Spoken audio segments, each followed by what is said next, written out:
Just got this, kind of runs like garbage, doesn't want to start. I think it's a combination of old rotten gas, Chinese carburetor, and possibly broken electric choke. Doesn't want a cold start.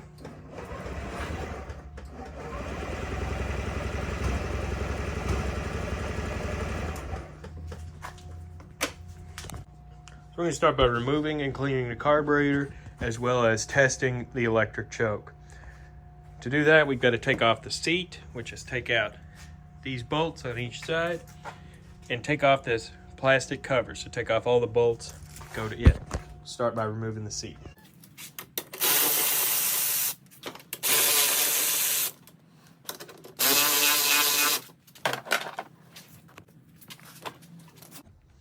You see we got tins here, tins there, tins there, tins there. Bunch of tins. Get the long ones up front, short ones in back.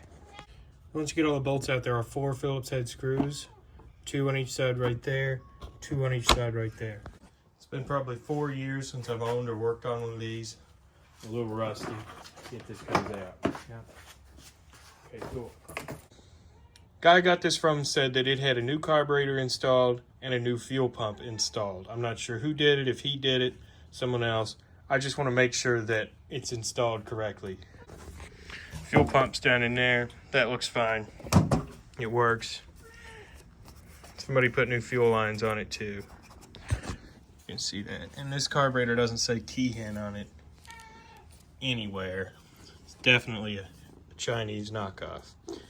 When I started working on these a few years ago, you couldn't really get a Chinese carburetor for them. But it seems like I checked on Amazon, now you can get them for about 35 bucks. They've all got 1-star reviews. Let's find out why. Socks just said make sure you check this carburetor insulator when you're pulling the carburetor. A lot of times it can get cracks in it and cause air leaks. Isn't that right, buddy?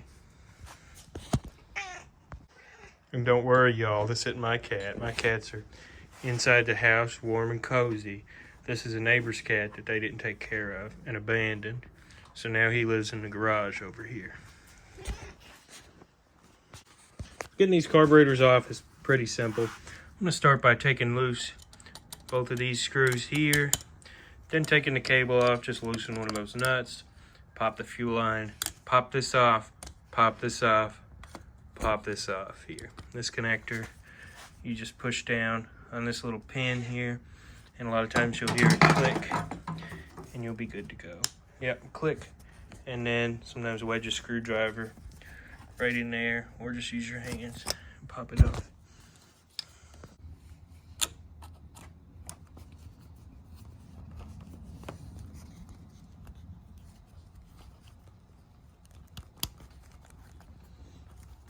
Pull that out.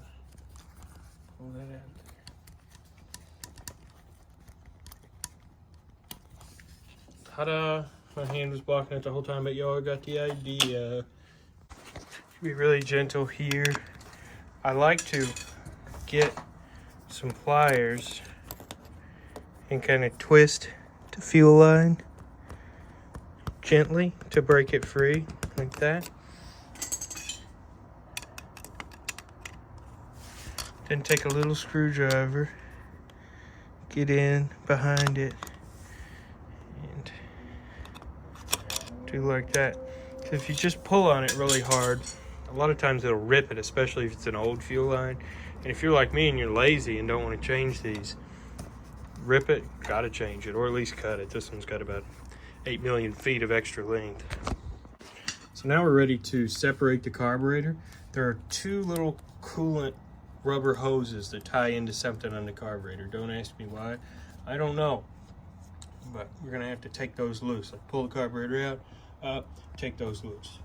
Here's the coolant lines going to the carburetor. Just take those right off. A lot of people bypass that, and there's no problem with that. I've done it in the past.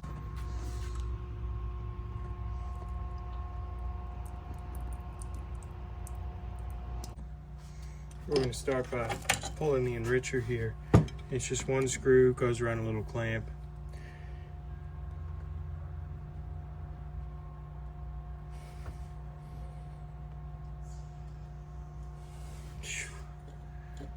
These carburetors, these little cheap screws love to strip. The O-ring in here is really important. I've had quite a few of these leak on me in the past. So now I need to hook 12 volts up to this and give it about 5 minutes and see if it comes down. One thing about these, which is kind of cool, is you can actually adjust them. You can twist them back and pull this up. Oh, that's kind of neat. Now we're going to break the bowl nuts free. And the one thing you're going to want to have for these are a little pair of these pliers, because these things could strip out really easy. Or put a rag behind each side, put it in a vise, and hammer your screwdriver as you're getting them out, because these things, I mean, they love to strip. We're going to try the easy one to get out if it strips first, because I don't have either of those things, and this isn't really the right size bit for this. Okay, good.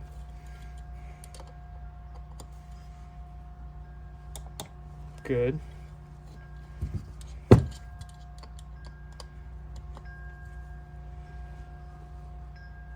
Good. Thank goodness.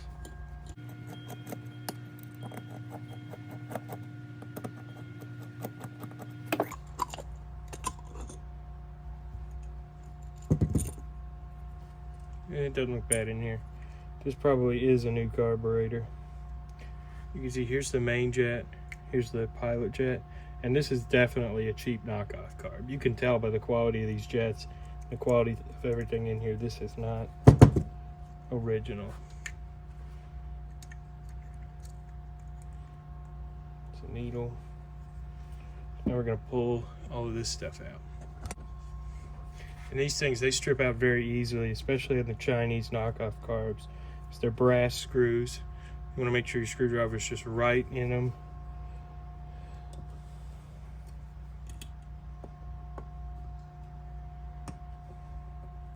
Wow. This probably is a new carb. This is your idle jet and your main. On Honda carb, these will be labeled with numbers, so you can see this is a 75.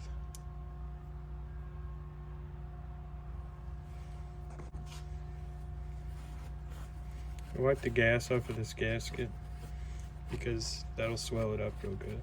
Now we're just going to pull out the idle circuit adjustment here.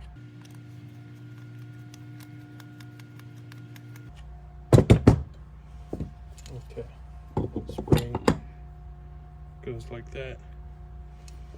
And then this thing, don't be afraid if it comes out, it just goes right down in there. Okay.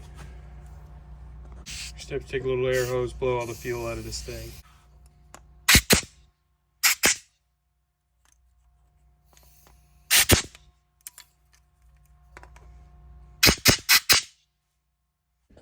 Now what I'm going to do is just spray out the carburetor with some carburetor cleaner.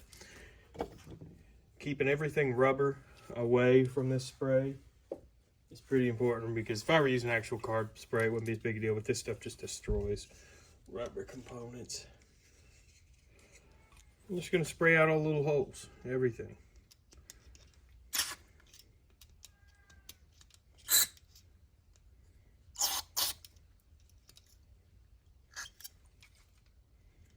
Any little hole you can find, spray it out. And then you can look in there and make sure your idle circuit's clear. Spray up this. Yep. That should be the enricher. Yep. Enricher circuit is clear. How about here? Yep. Okay, and just blow all this stuff out of here. Now we're going to clean the jets. This is really the easy bit. Get yourself some of these lancets. I'll link them in the description. You can kind of see through them, but even if you can see through them, I've put carbs together where there's just like a little bit of crap surrounding the hole. Like you could see through it fine, but there was still just a little bit. So I go around the sides, clean,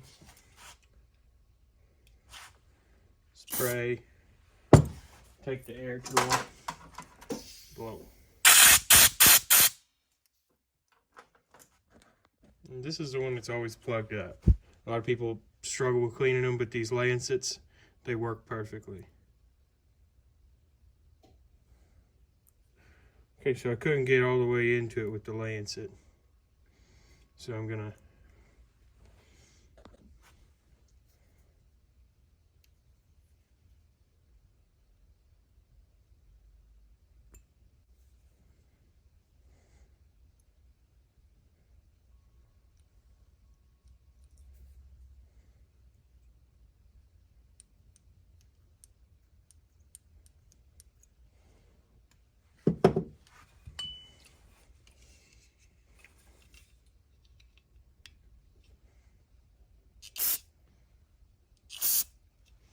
that stream coming out of the end of there shows that it's clean.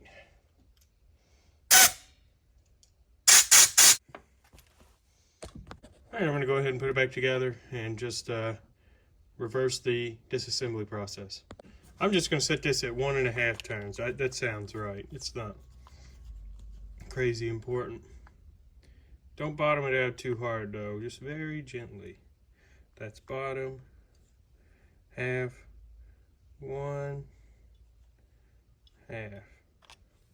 Good enough. See, this thing don't want to go in like that. Taking, hold it down.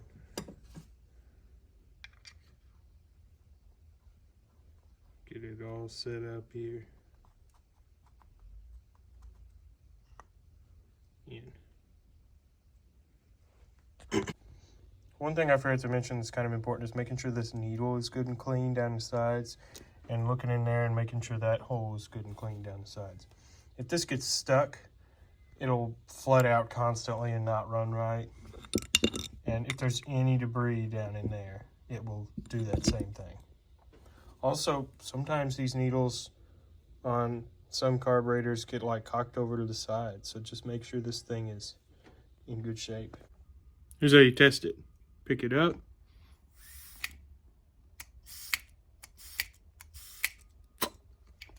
Easy. I'm not going to bother with testing this because I don't have any of the jumper wires here at this house. Put it back together, it doesn't work, then we'll take it back out and test it.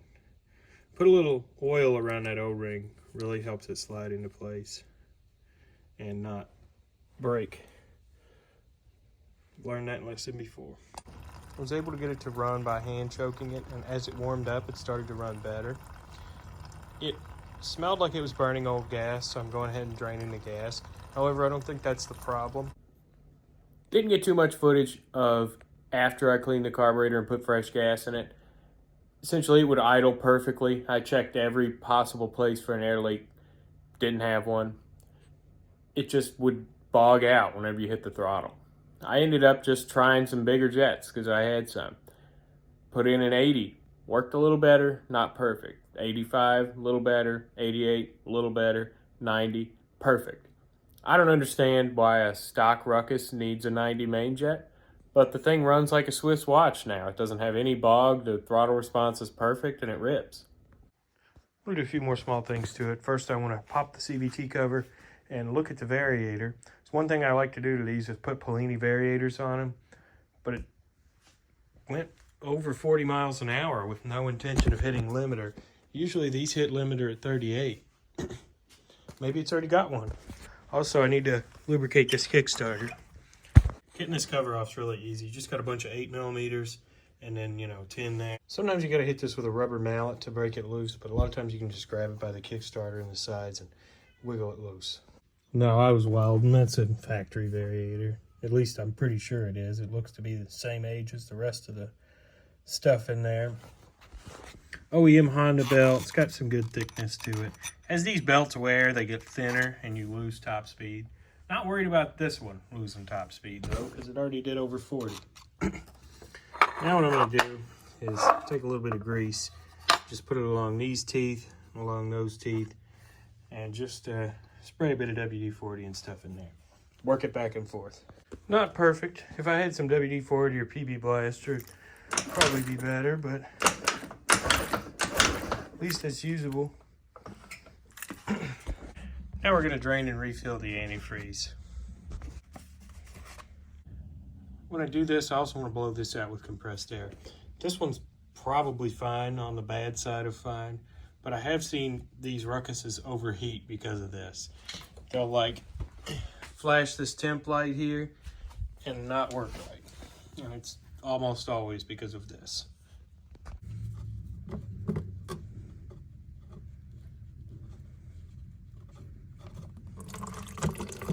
You can see they really don't hold much. It's super easy to do this.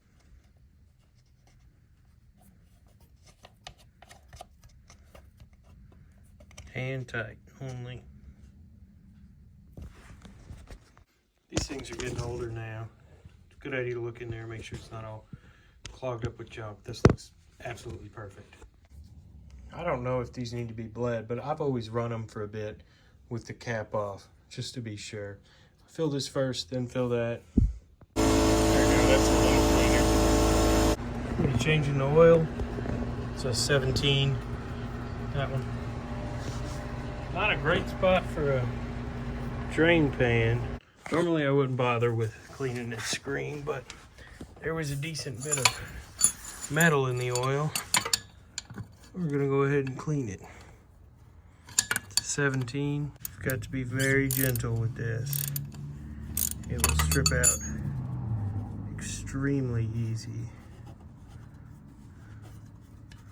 I've never actually cleaned one on a Ruckus, but on a lot of scooters, you drain it through one of these.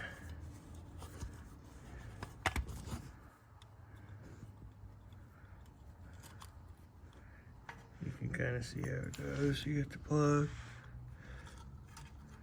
Spring goes in like that. And then you got your little screen back here with a rubber washer on the bottom. Probably wasn't necessary, but you know. Screen looks a little finer on this than on other scooters. Anything W30 or W40 will work just fine.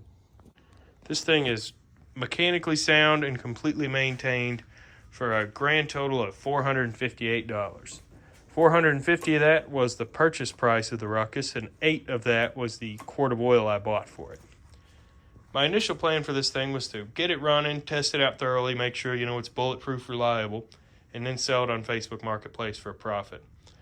I've since decided to keep it. I really love it. It's easy to work on, fun to work on, unique and very comfortable. I haven't had one in a few years and kind of forgot what these were like to ride, and I'm just sold on it. I'm definitely keeping it. This is also the nicest Ruckus I've ever owned. None of the other ones I've ever owned have been like stock like this, and I really like that about it. But knowing me, I'll probably get bored of that and upgrade it to make it faster. If I do decide to do that, which I probably will, there will be videos out about that too. Now here's a test ride.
Really windy.